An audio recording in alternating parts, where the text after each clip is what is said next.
Harry's wife. 6 coronation demands. Hello, I'm hgtudor. Imagine that you have been invited to somebody's birthday party and you're asked to RSVP.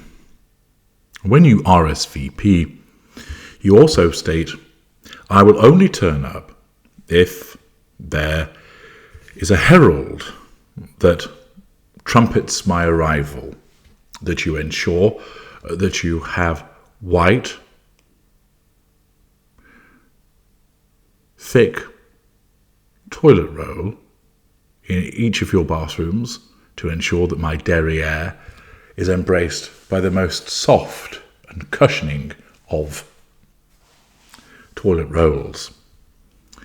That you demand that the birthday cake has your name added to it, that you are to win a minimum of 3 prizes amongst the party games, and that after Happy Birthday has been sung to the birthday person, that you also get a song dedicated to you. Imagine if you wrote in such terms. Can you imagine what the likely response would be? Who the fuck do you think you are? But of course, when it comes to the behaviour of a narcissist, it's no surprise whatsoever to find that there are not only ridiculous demands being made, but it's also done, of course, to ensure that the event becomes all about the narcissist. The reason for this, as you know, is because the narcissist must be the centre of all things that are occurring in order to assert control, in order to draw that all-important fuel. A birthday is a problem for the narcissist when it is somebody else's, because all eyes, all presents, all comments are being directed towards somebody else. That means that that person is receiving the fuel, even though they're not a narcissist, but they're receiving the fuel that the narcissist should be getting. The fact that everybody is wishing them a happy birthday, talking about them, talking to them, giving them gifts, going over and giving them a hug, etc., all of that is a problem for the narcissist because nobody's directing their attention towards the narcissist, which therefore wounds them.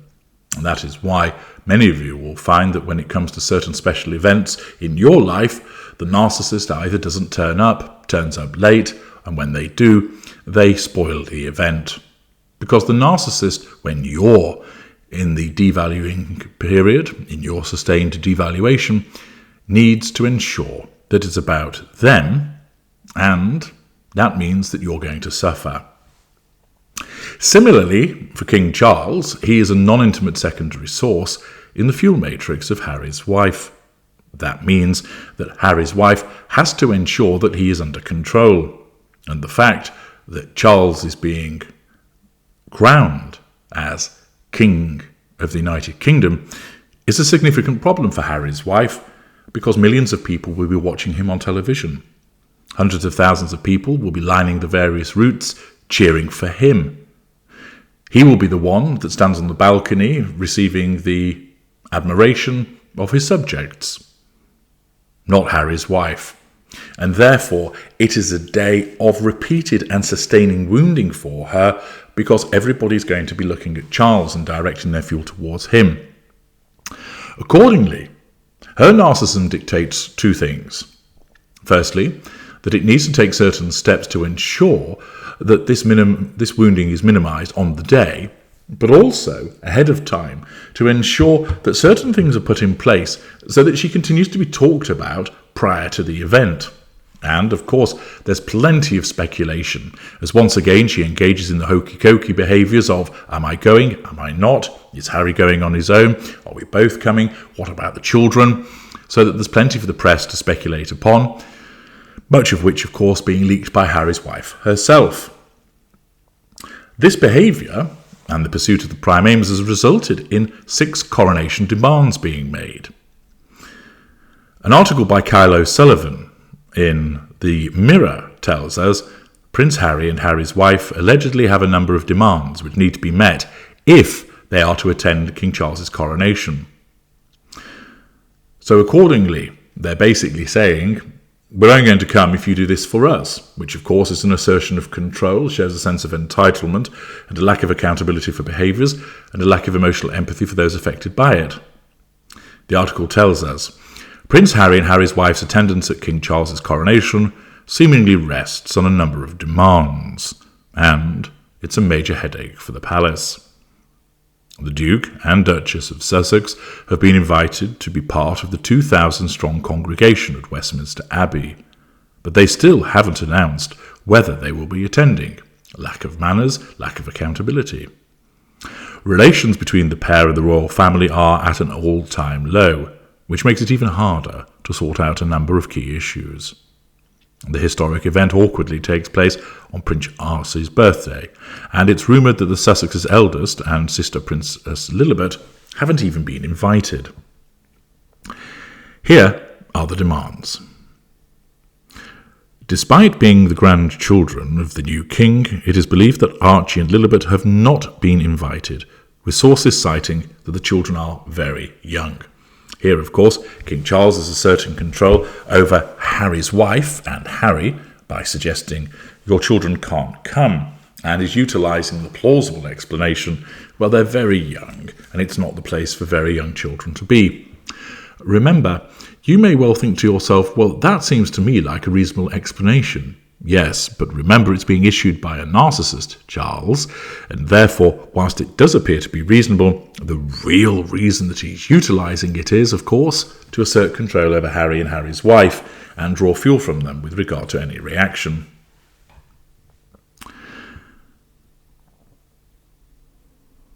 An insider has told OK that a major sticking point was how the Sussex children, Archie 3 and 1-year-old Lilibet, were to be included on the day. But the source explained that their inclusion in the ceremony has never been a bone of contention because small children don't attend royal events of this scale due to restlessness and tantrums. The next demand surrounds, of course, the birthday celebration.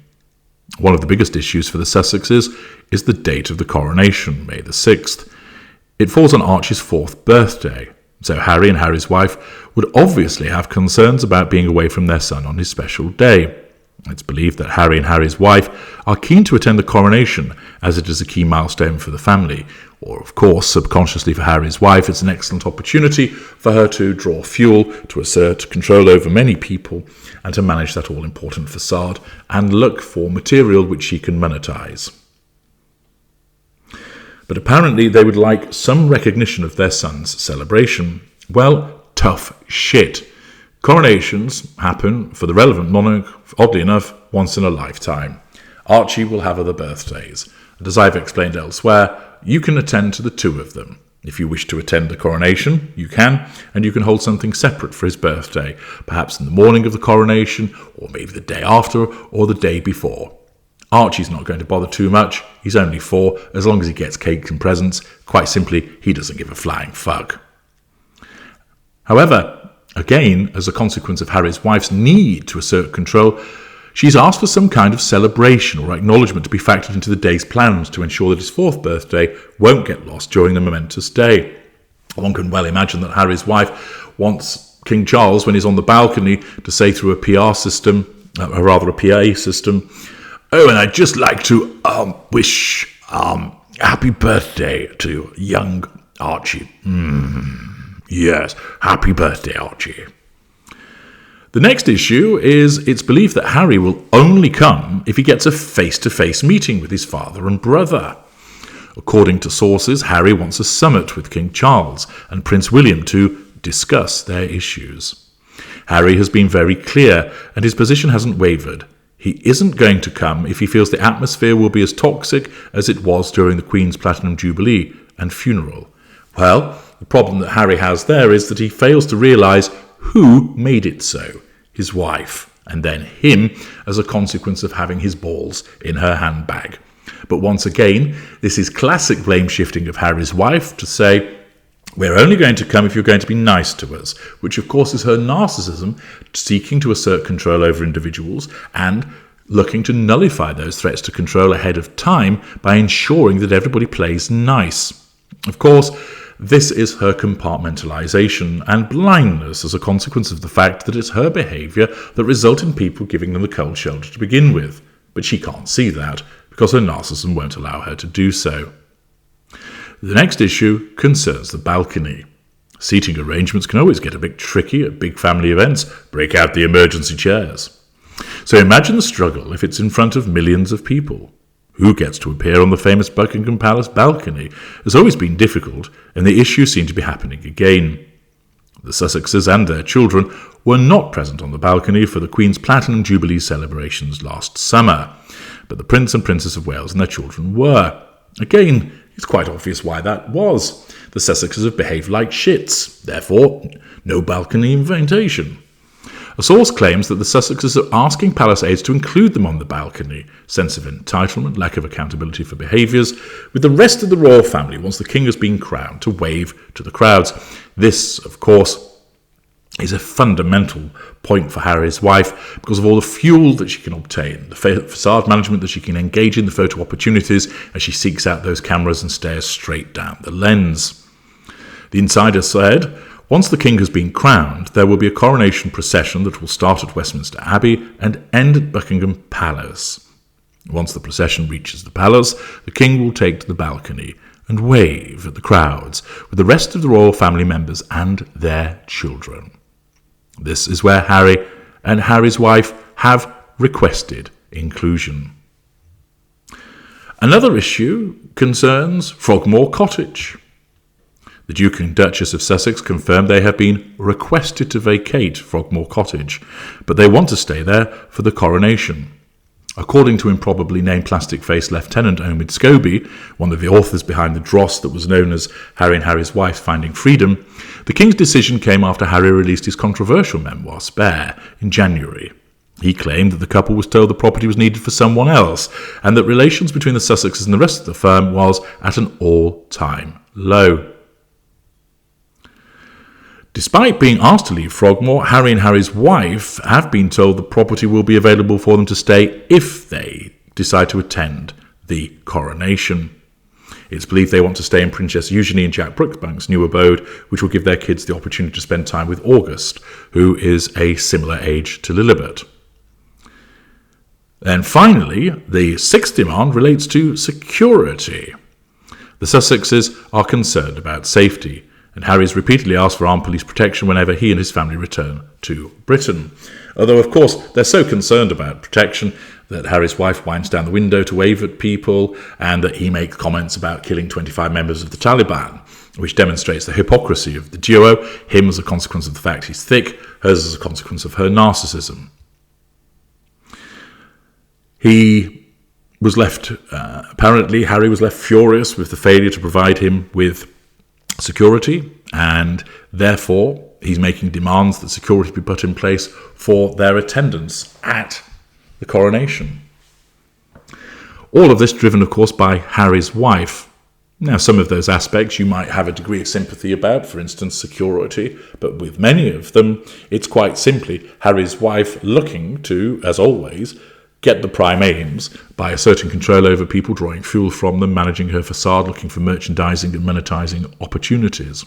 It shows her complete sense of entitlement, whereby it's, well, we're not going to tell you whether we're going to turn up, and before we do, we want certain things put in place, which of course would have the response of many people thinking, who the fuck do you think you are?